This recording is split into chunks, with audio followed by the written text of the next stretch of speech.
covered a lot of ground in your paper today, and one of the things is the degree of change and the change that will come. And with this rapid change in technology, what challenges do you see that this poses for law and policy makers and the government's plan to address them? Yeah, look, the conventional view is that the answer is throw a lot of money at it. And the right answer is I think from government's point of view, is throw a lot of effort at making it easier and making it work. When I look at solar and wind, we've seen incredible deployment. I mean, 6,300 megawatts last year in a grid of about 50,000, a little over 50,000. We're seeing extraordinary growth in a market that isn't even growing. And we're going to see a similar amount this year. What we need to think about is all those other things that have got to work to make that work. I mean, solar and wind deployment now is very commercial, and the industry says that itself constantly, and they're right. But all the other things around it, storage and backup, integration, these are issues that we have to work our way through to make sure that technology deployment is as seamless and easy as possible, and that means people seeing ahead. If you look at the hydrogen strategy, this is the first time we've taken a technology, thought decades ahead really, and thought about what are the barriers we've got to knock down to make this work. Establishing standards, thinking about how it works in our pipelines, all of these issues, these practical issues. So it's getting ahead of the game, thinking carefully, and getting beyond the idea that this is just about taxes and huge amounts of money going around, some kind of money go around.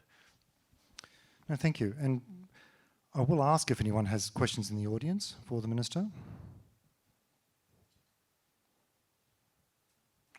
Yes, please. Nicolette Rubenstein. I'm a non-executive director, including UniSuper. Very much support the proposal for a bottom-up plan. Would like to see a top-down target as well, but I'm interested in the economic model that you are basing your bottom-up plan on. So where are you going to for your economic model that projects forward demand for energy, supply for energy, different sources, economic growth, employment? Well, let me go back to first principles, because the basic economic model is very simple, which is if you have a technology which is equal to or better than alternatives, then people will start adopting it. It is that simple. We've seen it. We've seen it. I mean, I saw the shift to solar pumps on farms. Why were farmers doing it? Well, because it worked. Because the economics worked and there was benefits. That is the fundamental economic model for technology adoption that has worked for humans for centuries, and we should go right back to it. That is the key. And what we want to do, if you take H2 under 2, we know if we can get hydrogen down to that level, whilst it has more targeted opportunities before it gets to that level in say, transport, at that level, it's economic for wide-scale deployment. Now, if you try and push, if hydrogen's costing you $10 a kilo and you try and push it across the economy, you're going to impose a whole lot of costs on a whole lot of people. That's what's going to happen. Right? And that's what people want to do with these top-down approaches. They impose a whole lot of costs. And if you live in Townsville, or you live in my electorate, or you live in Western Sydney, you're probably the one that's going to wear it. So the economic model is simple. Let's get these technologies to a point where they're commercial as fast as we can. Because China and India and other countries are going to be very, very sensitive to the impact of adopting these technologies on economic growth, just as parts of Australia are. That's the truth. So that's the core economic model. There's lots of detail below that, obviously, and I think part of your question is about some of that. And Alan and I have been talking about this, particularly with respect to hydrogen in recent months, but we need to think about this more broadly with other technologies as well. Thank you. Anyone else in the audience at the moment? Well, just while we're waiting for that, we have had a question come through on Pigeonhole. So, and the question is this from Chris Zinn. Minister, you said there was a contest between economics and emotion, but emotions are running high on this issue, with the public seemingly somewhat scared, is the term used here. How can we best address this? Well, I mean, there's always emotion on important issues. I'm not sort of saying that that's wrong or bad, that's what happens. But as a policymaker, we have to focus on the outcomes. And this is the thing, relentlessly in my portfolio, from the day I got into it, I said that the outcomes are going to be the focus. And what are the outcomes in my portfolio? It's getting electricity prices down, they're coming down. Gas prices down, they're coming down. Emissions down, they're coming down. You know, that has to be the focus. It is important to understand how sensitive people are and emotional people can get about this issue. I completely get that. But we do have to, as policymakers, focus at all times on the outcomes. Certainly. Anyone else? Yes, here.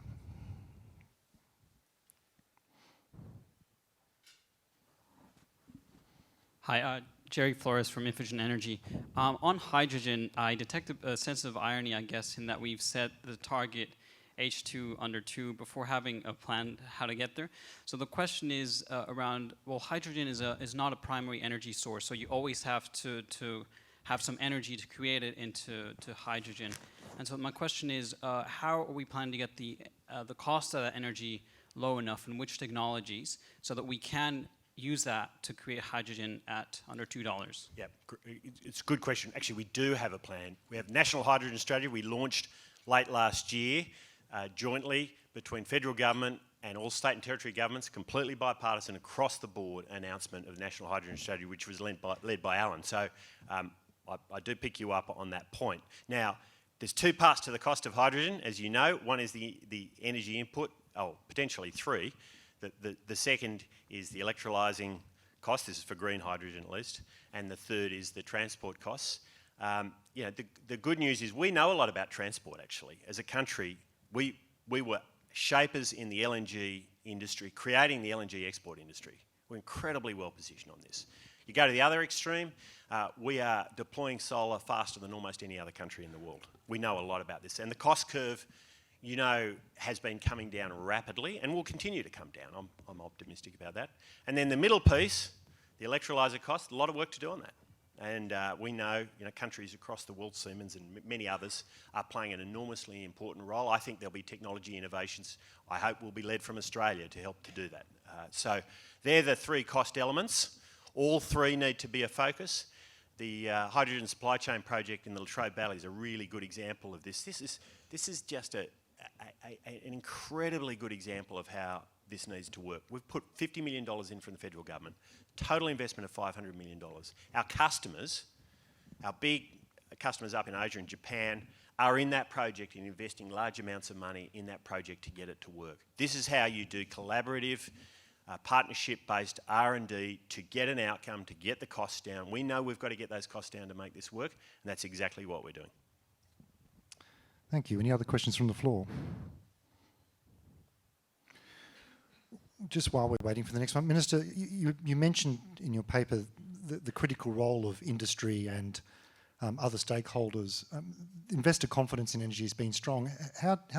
What's the government strategy to maintain that enthusiasm and investment going forward? So this is one of the great myths in energy right now, is that there's not enough investment going on. I mean, there's an enormous amount. I have never in my career seen an industry where there's zero demand growth, but $9 billion of investment. $9 billion of investment, just last year. And we'll see about the same this year. So it is absolutely extraordinary.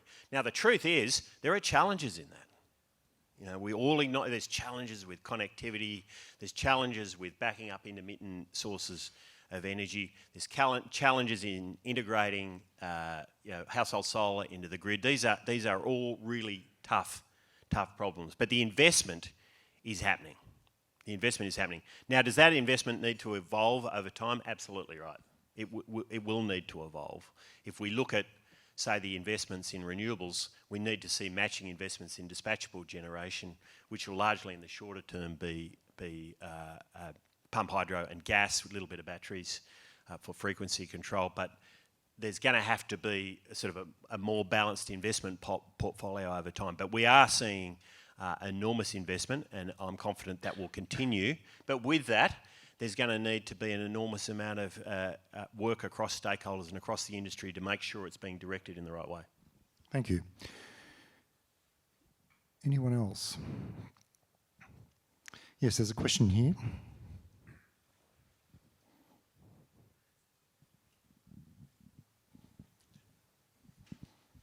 Hi, from AEMO, Tice speaking, and just wondering, there was a great focus on hydrogen in your speech, and I was wondering if there's any focus on sort of batteries or pumped hydro, of course, Snowy 2.0.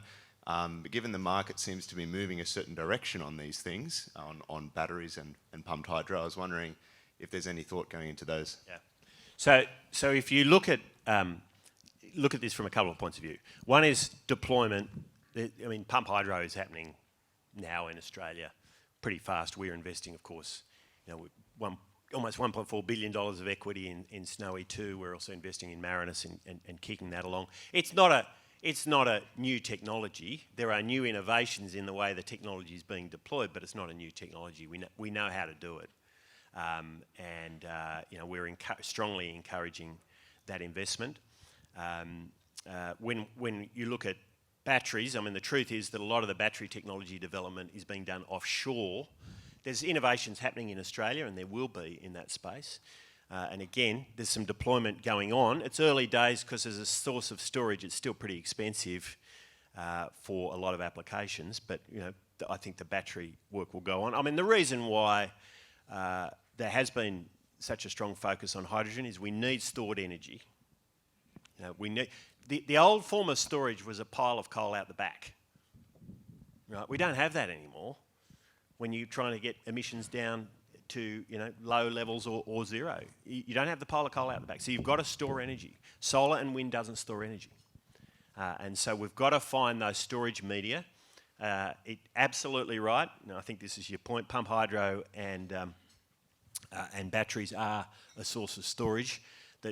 I think the biggest challenge will be the longer duration storage, and that's where hydrogen can play a role. Actually, Snowy 2.0 is 175 hours, so that's pretty long duration storage, but that's unusual for a pump hydro project.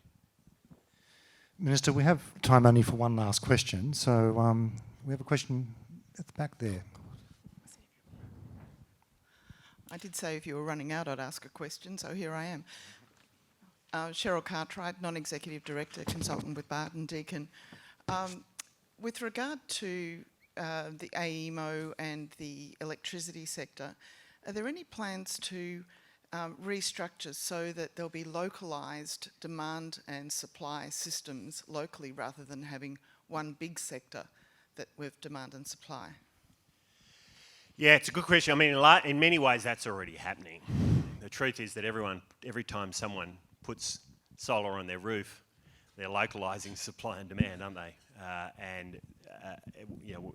A big part of that 6.3 gigawatts of energy generation that went on into the grid last year, about a third of that at least was household solar, highly decentralised. So that will continue to play a role. I mean, often with this sector, people want everything to be black or white. It's all going to be completely decentralised or it's all going to be completely centralised. The truth is it'll be a mix. It's going to be a balance.